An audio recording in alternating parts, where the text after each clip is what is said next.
इस सभागार में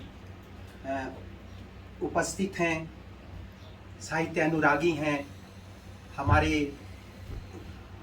यूनिवर्सिटी के साथी यहाँ पर बैठे हुए हैं और युवा कवि और साहित्यकार यहाँ पर उपलब्ध हैं और मीडिया से आए हुए सहयोगी हैं। मैं आप सबका मेरे आज जो औकाट संस्था ने सम्मान मुझे प्रदान किया है उसके साक्षी बनने के लिए मैं आप सभी का धन्यवाद करता हूँ। आज का दिन मेरे लिए और मेरे परिवार के लिए बड़ा सौभाग्यशाली और शुभ दिन है। सौभाग्य इसलिए कहता हूँ कि मुझे साहित्य में सम्मान करने के लिए औकाट ने चुना। मैंने साहित्य की सेवा की और मेरे परिवार ने मेरी सेवा की। मेरा परिवार इसलिए भी बड़ा आज प्रसन्नचित है कि उनकी सेवा, उनका मेरे प्रति जो कर्तव्य था वो जो है फल लाया। और मैंने जब अपनी श्रीमती जी से, चंद्रप्रभा गुप्ता जी से और बेटी वृंदा जी से जो आज सभागार में उपस्थित हैं, उनसे अनुरोध किया कि आज तो चलो हमारे साथ देखिए साहित्य कार्यक्रम क्या होते हैं, तो उन्होंने कहा कि निश्चय ही हम आज बहुत गौरवान्वित महसूस कर रहे हैं। और सबसे बड़ी बात जो हमारे धर्मपत्नी ने ये कही कि आज के कार्यक्रम में हमारी महिला नेत्री श्रीमती प्रतिभा जी भी आ रही हैं, तो हमारा जाना तो बनता ही बनता है। तो मैं आप सबका धन्यवाद करना चाहता हूँ।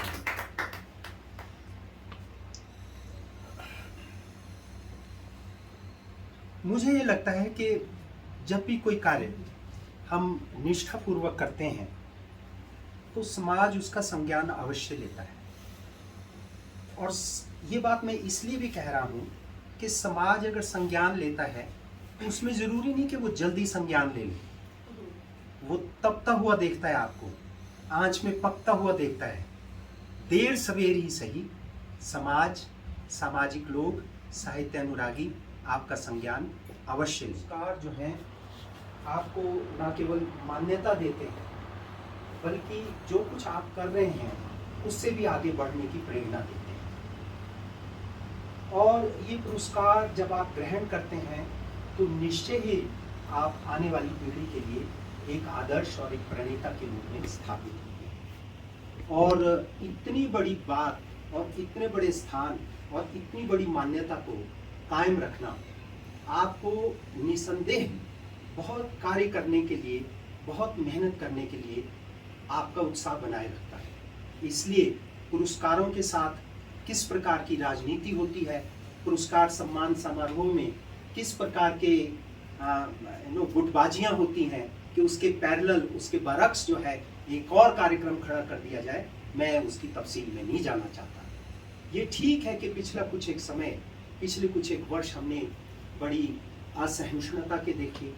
आपके लेखन पर, आपकी अभिव्यक्ति की स्वतंत्रता पर काफ़ी दाव भी चला गया, काफ़ी पेच भी चले गए। और साथ में अगर आप सत्ता पक्ष का थोड़ा सा विरोध भी करते हैं तो देशद्रोह के मुकदमे बड़े आम हो गए थे। लेकिन बावजूद उसके लेखक और साहित्यकार वही है जो अपनी लेखनी से समाज में जो है एक अलग जगह रखता है। वो इन चीज़ों से प्रभावित नहीं हो सकता। और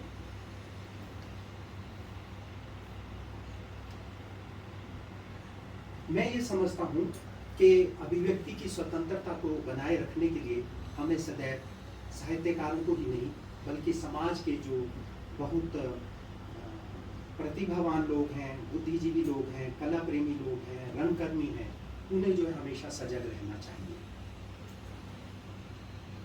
मुझे याद है कि पिछले वर्ष जब चुनाव प्रचार हो रहा था, बड़े आरोप प्रत्यारोप लग रहे थे। सत्ता का दुर्घोष जो है इस कदर था कि सब धुकधुकी लगाए बैठे थे कि क्या होगा, परिवर्तन होगा या नहीं होगा। लेकिन सबसे बड़ी बात है कि जो इस संघर्षों से निकलेगा वो बड़ा तपा हुआ व्यक्ति है। मुझे याद है रानी प्रतिभा सिंह जी भी उपचुनाव में उतरी थी, उन्होंने सिर्फ एक बात कही थी कि वो कांग्रेस के मूल्यों के प्रति समर्पित हैं और जो राजा वीरभद्र सिंह जी ने अपनी लिगेसी हिमाचल प्रदेश के समाज के लिए छोड़ी है, वो उसको आगे ले जाने के लिए तत्पर रहेंगे। रानी साहिबा, हम इस बात को बड़ी गंभीरता से लिया, मतदाताओं ने भी और साहित्य अनुरागियों ने भी और समाज के विभिन्न वर्गों ने भी। क्या थी राजा साहब की लेगेसी? क्या वो सिर्फ राजनीति ही करते थे? क्या वो सिर्फ राजनीति के ही शिखर पुरुष थे? ना, उनको ये मालूम था कि अगर सत्ता की संस्कृति है तो संस्कृति की भी एक समांतर सत्ता होती है जो निरंतर समाज में प्रवाहित रहती है, और वो संस्कृति जो मूल्यों के संरक्षण के लिए काम करे, आगे आने वाली पीढ़ियों के लिए एक सुनहरा भविष्य दिखाए, उसके लिए भी वो काम करना जानते हैं। और आप देखिए हिमाचल प्रदेश के चाहे भाषा व संस्कृति विभाग हो, चाहे एकेडमी हो, कितना कार्यक्रम, कितने काम उसमें हुए हैं। और उसके साथ साथ वो एक कला पारखी व्यक्ति भी थे। उन्हें मालूम था कि हिमाचल प्रदेश देवभूमि है और यहाँ पर देवताओं के मंदिर है, कहीं पर भी मंदिर के जीर्णोद्धार का कार्य हो, पैसे की कमी को कभी आड़े नहीं आने दिया करते थे। और यही कारण है आज एक से एक विश्व प्रसिद्ध मंदिर हिमाचल प्रदेश में काष्ठकुनी कलाकार द्योतक हैं, बड़े बड़े पुरातत्ववेदी, बड़े बड़े आर्किटेक्चर जो हैं, जो राजा साहब के निर्देशन में उस वक्त मंदिर बने काष्ठकुनी शैली को लेकर, आज वो उसका मूल्यांकन, उसकी परख करने जो है हिमाचल प्रदेश में आते हैं। ये मेरा सौभाग्य है कि मेरा जन्म जो है रामपुर बुशहर में हुआ, लेकिन ये एक मात्र घटना थी। इस घटना के आधार पर मैं अपने आप को बहुत ज्यादा श्रेष्ठ होने का दावा नहीं प्रस्तुत कर रहा हूं। मैं पूरे होशाहवास के साथ, आप कह लो तो शपथ पूर्वक ये घोषणा करता हूं कि ना तो मैं जन्मजात साहित्यकार, ना मेरा जन्म किसी साहित्यिक परिवार में हुआ है, और ना ही मेरे आस पड़ोस में कोई छोटा मोटा साहित्यकार नाम का जंतु रहता है। लेकिन मुझे साहित्य की दुनिया से कोई मतलब ही नहीं था। मैं अपना गिल्ली डंडा खेलने में और दिल्ली के छोटे छोटे बच्चों के साथ खेलने में अपना समय गुजार दिया करता। और ये भी मैं बात ऑन रिकॉर्ड कह रहा हूँ कि हमारे खानदान में लेखक नाम का कोई जीव नहीं। मैम, हम बढ़िया लोग हैं, व्यापार करते हैं, और हमारे भाईजान और मामा और जो भी हमारे रिश्तेदार हैं, जब मैं नौकरी में गया तो मुझे लगता कहीं वो हे दृष्टि से भी मुझे देखते क्या नौकरी करेगा? हमने कहा हाँ करेंगे। तो दुकान पे बैठ, ना मतलब ही नहीं। मुझे 20 साल की सर्विस के बाद वो चिढ़ाकर पूछा करते थे, और भी कितना जीपीएफ हो गया तेरा? तो मैंने कहा मेरे घर परिवार के पालन के लिए और मेरे रिटायरमेंट के लिए काफी, फिक्र करने की आवश्यकता नहीं। लेकिन ये बड़ा असमंजस मुझे भी खुद स्वयं लगता है कि मैं साहित्य की ओर मेरा रुझान कैसे हुआ। देखिए, परिवेश का आपके ऊपर बहुत प्रभाव पड़ता है। रामपुर जनपद बहुत छोटा सा है, देसी रियासत थी, और उस रियासत में छोटे से जनपद में भी बहुत बड़े बड़े कार्य हुए। मैं जब रामपुर बाजार और उसके आसपास के क्षेत्र में घूमता था तो मैं ये देखता था कि मंदिर बड़े आलीशान और भव्य हैं। छोटा सा बाजार है, अखाड़ा मंदिर है, पुरोहित मंदिर है, लक्ष्मी नारायण का मंदिर है, और बस स्टैंड के पास हमारे पास बौद्ध मठ भी है। और वास्तुकला की दृष्टि से कुछ एक मकानों को छोड़कर जो सबसे भव्यता लिए हुए और बड़ा सुरुचि संपन्न है वो हमारा पदम पैलेस है।